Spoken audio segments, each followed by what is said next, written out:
If you are pregnant or you've recently had a baby, this podcast is for you. I am your host, Kath Bequee, a physiotherapist working in women's health and mum of three. Inside my online program, Fitness Mumma, I just love helping support women to care for their bodies during pregnancy, prepare their bodies for birth, and support their after-birth recovery, helping them feel confident and strong inside out during this important stage of their lives.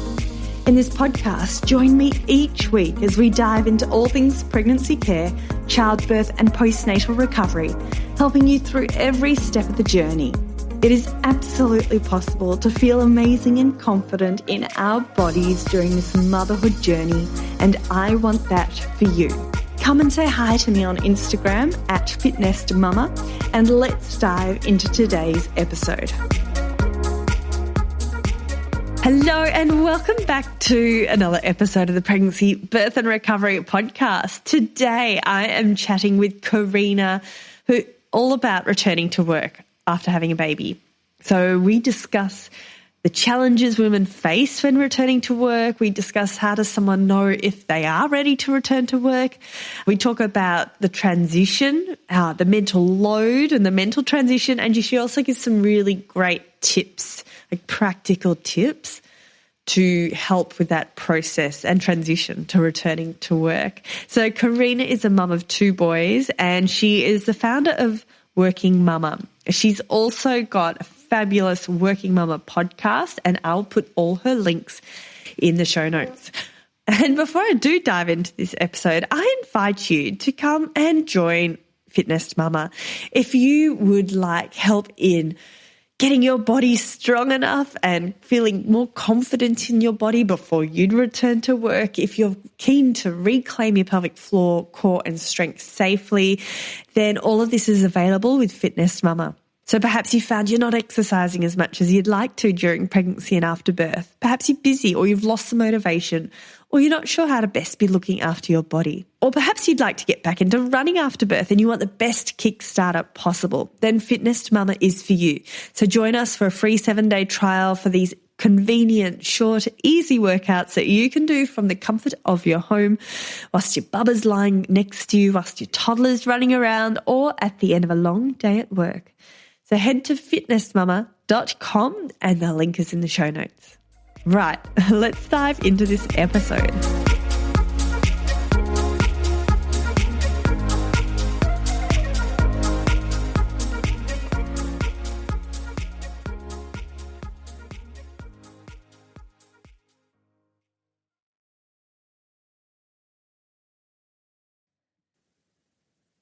Carina, thank you so much for joining me on the Pregnancy, Birth and Recovery podcast. It's great to have you here. Thanks so much for inviting me, Kath. Good to speak. Amazing. So today we are talking about returning to work after having a baby. So whether or not this is returning to your old job or just getting back into the workforce or whatever it might be.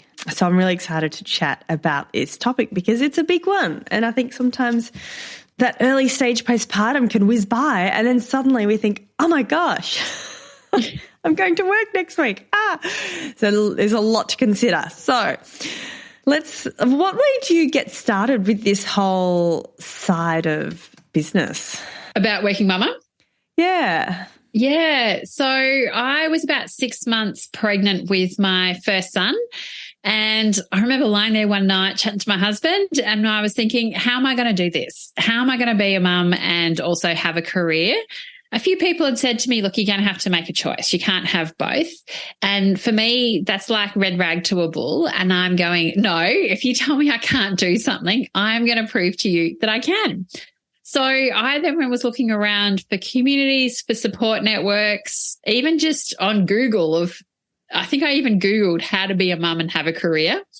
And when nothing really came up, I thought the classic thing, if you can't find it, build it yourself.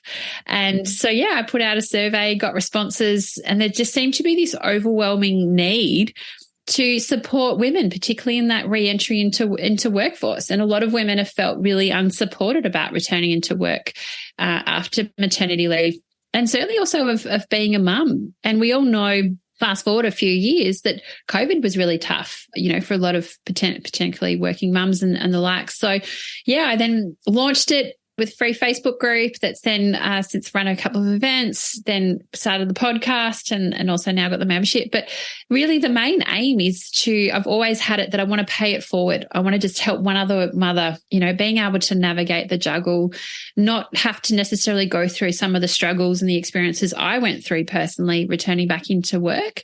And, we need to increase female workforce participation. We talk about the mental load. How can we, even as Australia's GDP, actually one of the easiest ways we can raise that is by women working. And it's also about removing some of those barriers, but I think also about supporting women as well and creating the systems and structures around it. So, so I'm really passionate about it. And the more that I can do to help, the better. Yeah, brilliant. Okay, so you mentioned there that there were quite a few struggles for women wanting to return to work. Let's dive into that a little bit to start off with. What are some of the key, challenges and struggles that you do find are quite common? I'd say number one is everyone just feels that there's so much to do. It's tough. And really that then stems back from the mental load. So generally you've got women that will be on maternity leave and they'll be like, okay, right, I might do a little bit extra around the house because I'm home anyway.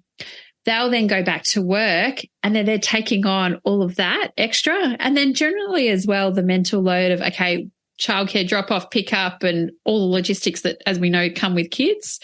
And so that's one really big element is the mental load. Another component is also the workplaces as well. So sometimes you can have the most confident person returning back into work, but then you've got a manager or an organisation that might not allow you to work from home or not let you work part-time. So you're there going, I want to work, but then this organisation's not allowing me. So I'd say that's number two. And number three is, well, if I had to pick my top three, it'd be about our own personal confidence.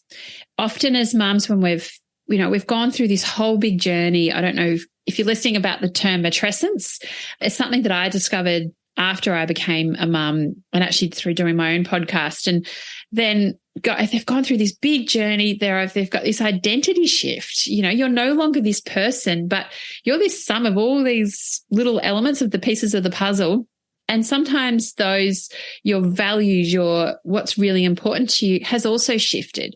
So you're re-entering back into the workforce, not just who you are, but I remember I'm my child's mum, and my thought as well is, when you're first going back, you're dropping off generally a crying child at childcare and going back. And so that also, that emotional load, that identity crisis as well of who am I? Can I actually do my same job? Really comes back into it. So I'd say that, they're the top three. I could go on, but they're definitely the top three. And you touched on it there. I think those top three mixed with the emotional side of leaving your baby or whoever it is, like toddler, whatever, with someone else for potentially the first time ever, like at childcare or something like that. Oh, it's huge. And it's you tour a facility and you're like, oh, okay, you kind of get a vibe and you do your research, but you never know. Like my youngest has been going to childcare now for almost 2 years.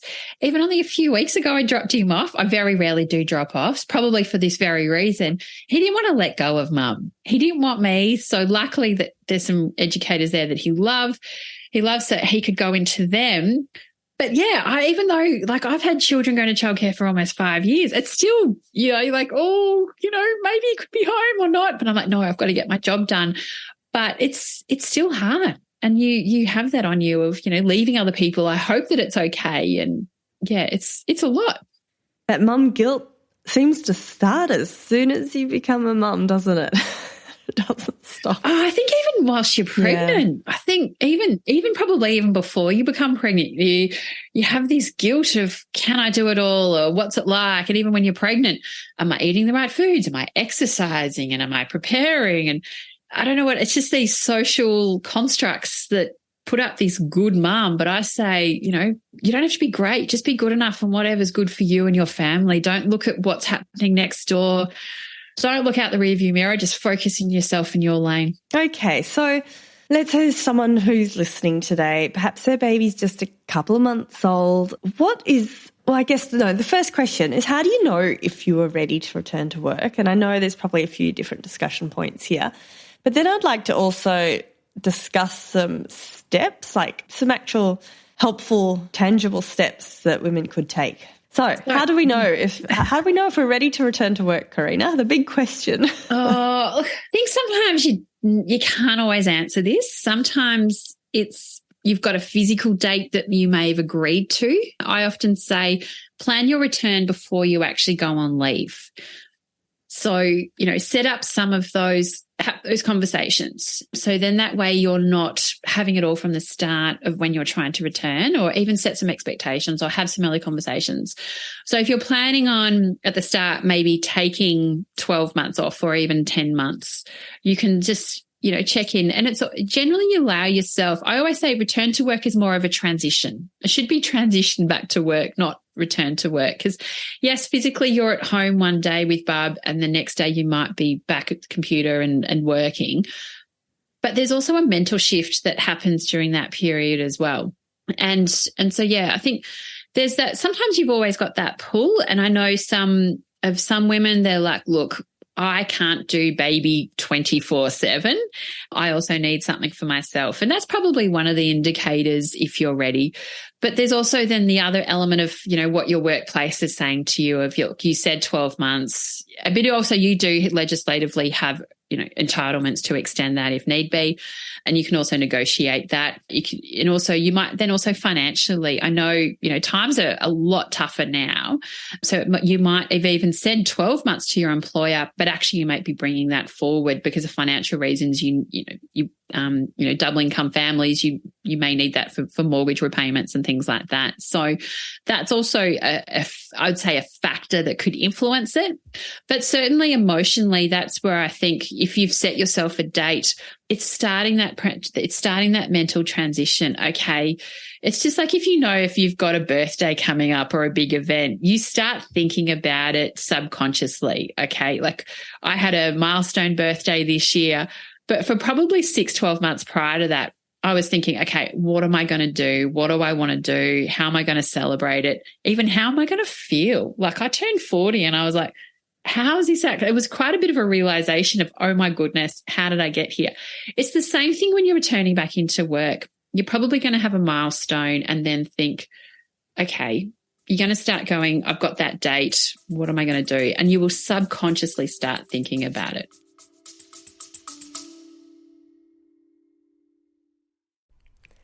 This episode is brought to you by Baby Bee, Australian-owned and designed prams combining quality, safety and style. Not only does Baby Bee let you try their prams at home with free returns for 9 months, yes, that's 9 months, they also offer an industry-leading 3-year warranty for total peace of mind. With thousands of 5-star reviews, around-the-clock customer care, and up to $300 of free accessories with every pram, what are you waiting for? Go visit www.babybeeonline.com and check them out for yourself. And yes, for listeners of the podcast, there is a 20% discount code. Enter FITBEE, FITBEE 20 at checkout, and T's and C's apply.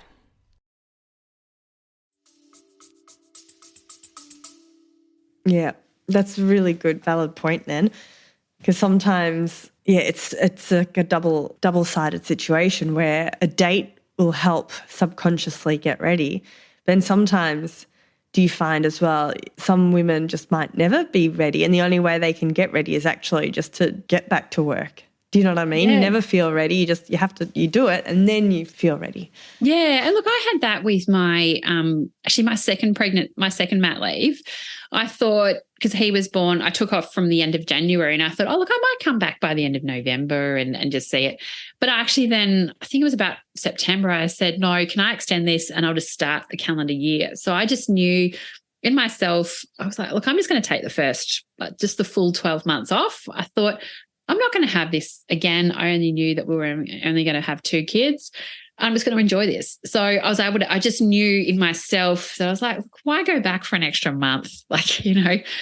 before the end of the year. So I think there's some of those things, in yourself emotionally, and that's where it's always, I think, a good thing, as you were saying before about some tips.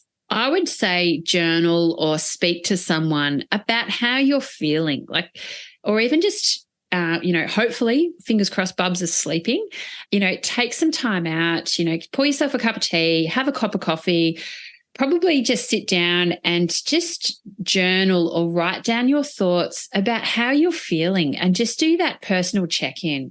Are you okay? And also how are you feeling about it? And sometimes return to work can actually bring up a lot of anxiety. So then if you're feeling anxious, what is it about that you're feeling anxious? Is it about leaving your child with someone else? Is it about going back to work and not knowing, feeling like, oh, there's been all these org changes and I don't know what I'm going to do? But just by actually putting down a list and just writing it, getting it out of your head as well and onto paper, there are actually scientific things to say that it does make a difference. So I think also that's one of the key things as well, that, write down how you're feeling, have a chat with your partner. If you're wanting to extend it, for example, could you say, look, I know things are going to be tough a bit. Look, we may really need to just knuckle down on the budget, but look, this is how I'm feeling. And then so also it's not just your decision individually, but then you're also making it as a family unit. Because also there's also preparation that needs to generally happen if you're going into childcare. Even sometimes letting your child, start a little bit earlier before you go back, so you're able to feel that they're settled. So you're not having to go through day one of childcare plus your first day back. That's going to be stressful for both of you. And as we know, babies will feed off our stress as well. That's a big one, actually. My firstborn, I wanted to delay start of childcare for as long as possible. And I was a mess the first few weeks going to work. I remember sitting in the car outside work crying because I felt so terrible leaving my baby at the time. Whereas my second baby, I was like, okay, I think we both need a bit of transition. So then I could pick her up early, get her used to the place. So that having a few weeks buffer for me, it was really helpful. And on that note, a lot of childcare centres only accept new, and correct me if I'm wrong, but new babies or toddlers, new people at the start of the year. Is that right? Yeah. So childcare, look, it all depends on the centre. Sometimes you can actually get in from the start of the year. Others, if you're letting them know halfway through, they can make some adjustments and allowances for it. So it's one of those things. Just try and get in as soon as you can. Get your child on the list. I know there are some crazy periods of wait lists, and certainly in outer suburbs it seems to be worse than inner, but it's really dependent on probably the area and of how enticing probably it is for childcare centres to get built. But I could go on off a whole other tangent on that one. But it's probably just be mindful of it. When you're doing your tours, speak to your childcare provider and find out what the process is. Are there any other tips that you might have for someone who might be listening and is thinking about returning to work in the near future? I would be suggesting as much as you can, try and have a conversation with your partner around the mental load. This can often be, there's the Eve Roderick fair play cards on my website. I've also got a bit of a checklist, about reviewing this with your partner and having a look around what do you want to keep doing, what do you want to stop doing or outsource, and also what do you want to potentially swap with your partner. Have that honest conversation, and that conversation can sometimes be quite emotional. People also have different backgrounds and perceptions about what each partner should be doing, and sometimes it is very gender orientated. But sit down and have a chat with your partner or your husband and say, look, I can't do it all. What do you want to take on? What do you not? I remember for a little while saying to my husband, I really think we should get a cleaner. And he's like, no, we don't really need one, blah, blah, blah. Then the time came, our house, just the bathrooms were just getting so messy. It was just disgusting. And he agreed to a cleaner, just a trial. And then I remember that first day they came, I could physically feel this stress leave my body. It was just this weird experience. And then ever since, my husband's gone, yep, cleaner, tick. And even if we had to, review expenses, I am sure he would go, nah, we'll take that. We'll keep keep doing the cleaner, because it's just such a big part. We hate spending the weekends cleaning and that. So definitely that's where as well, look at the mental load. What do you want to outsource? Even things like, online shopping. Could you do online shopping or have click and collect for your groceries just to try and reduce that time? Also, do you need a gardener? What other support do you need? So that's where as well, particularly around the mental load, my husband and I have got an agreement that, he does all the drop-offs. I try and do pickups. But if I can't, then I get him, he lives closer to our childcare than what he does.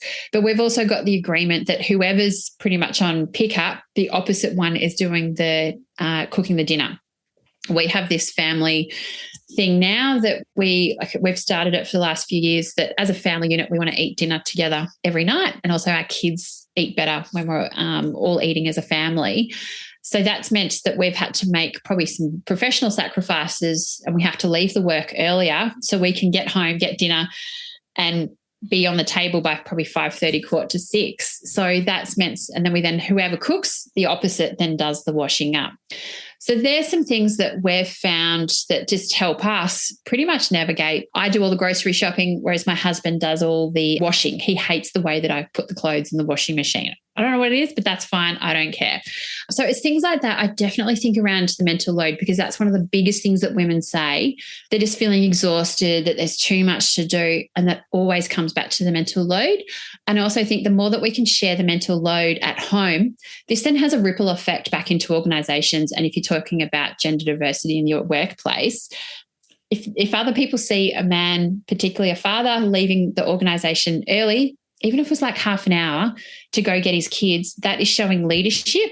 That's also then may give permission for other people, particularly if they're junior to them, that, okay, right, they can leave the workplace as well and actually spend that time with their family. I've put this on to fathers before and they're like, yeah, I want to be that role model. I want to be there for my kids. So that definitely the mental load for me would be the biggest thing. And I do just want to say on behalf of, I'm sure, many listeners out there, what you've described is probably the ideal. Like, I know my husband, for example, he's never home at dinner. It's just his work hours, and we try to get our family dinners on a Friday, in the weekend.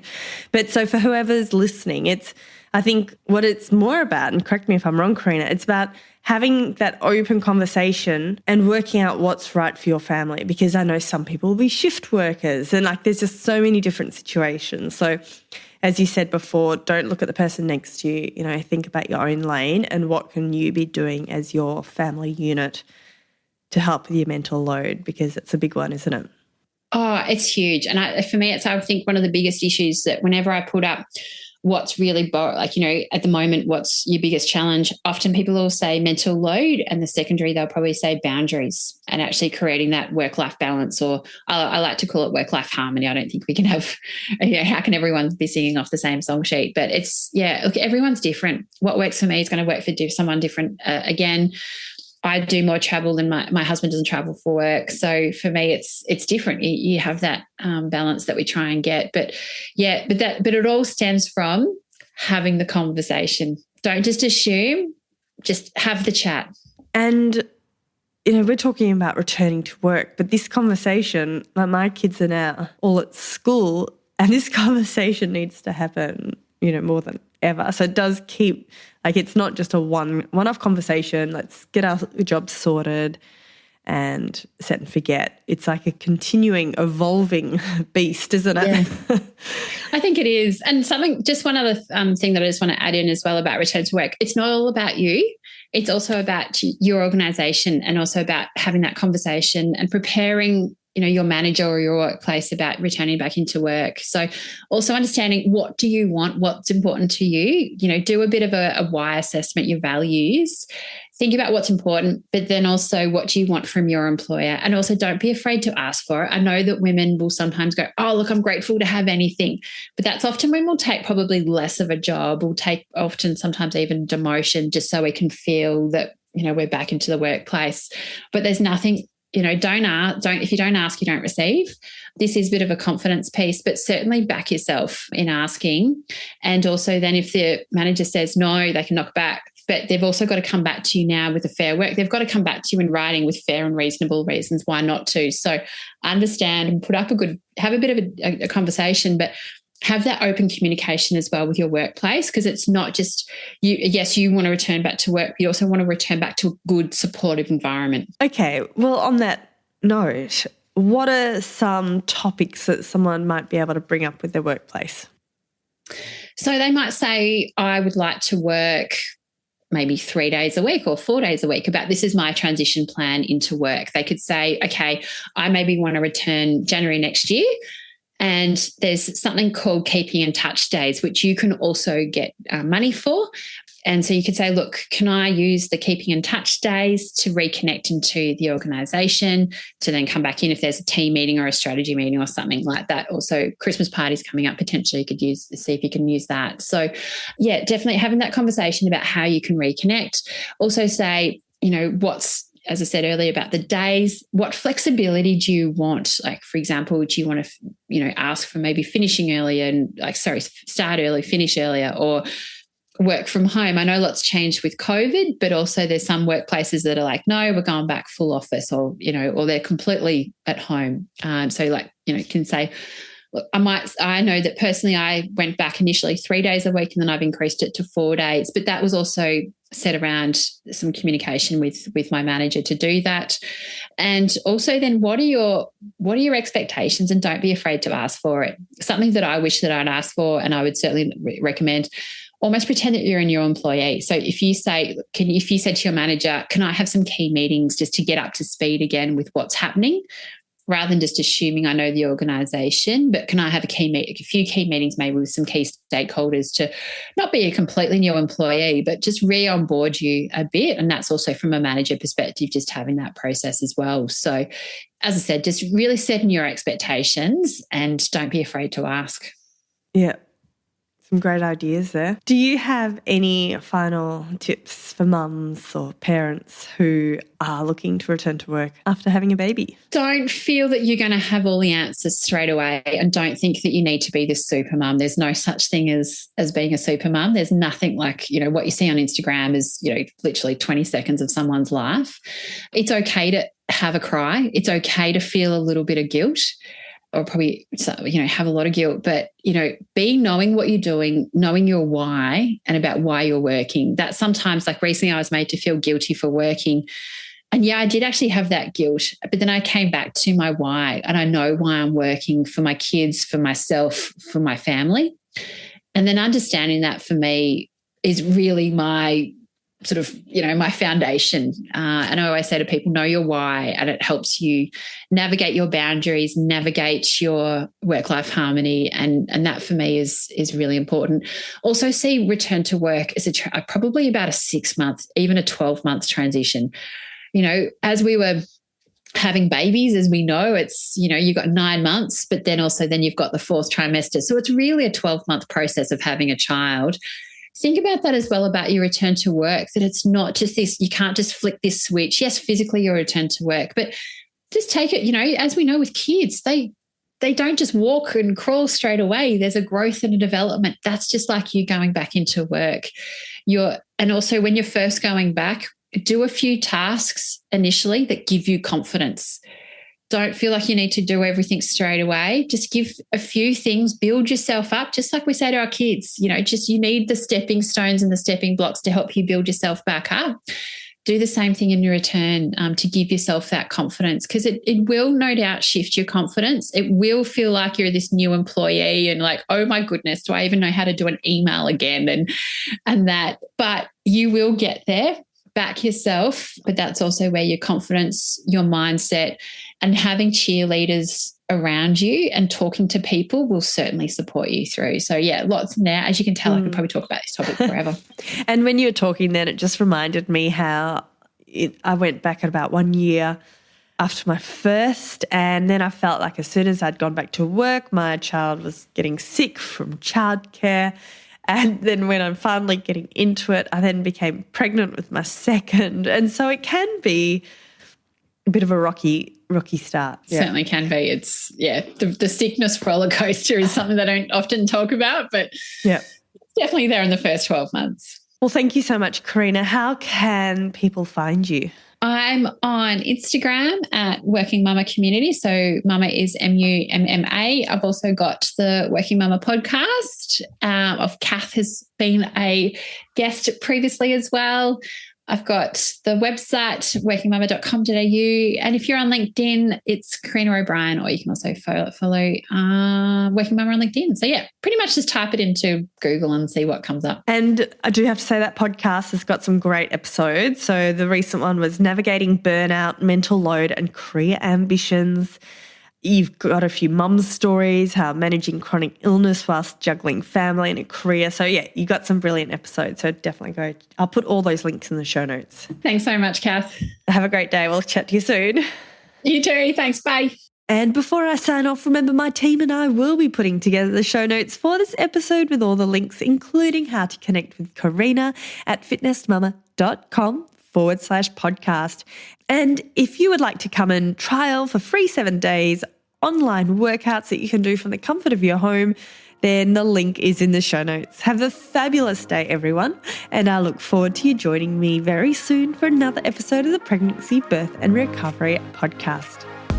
Thanks for listening to the Fitness Mumma podcast, brought to you by the Fitness Mumma freebies found at www.fitnessmumma.com/free. So please take a few seconds to leave a review, subscribe so you don't miss an episode, and be sure to take a screenshot of this podcast, upload it to your social media and tag me at Fitness Mumma so I can give you a shout out too. Until next time, remember, an active pregnancy, confident childbirth and strong postnatal recovery is something that you deserve. Remember our disclaimer, materials and contents in this podcast are intended as general information only and shouldn't substitute any medical advice, diagnosis or treatment. I'll see you soon.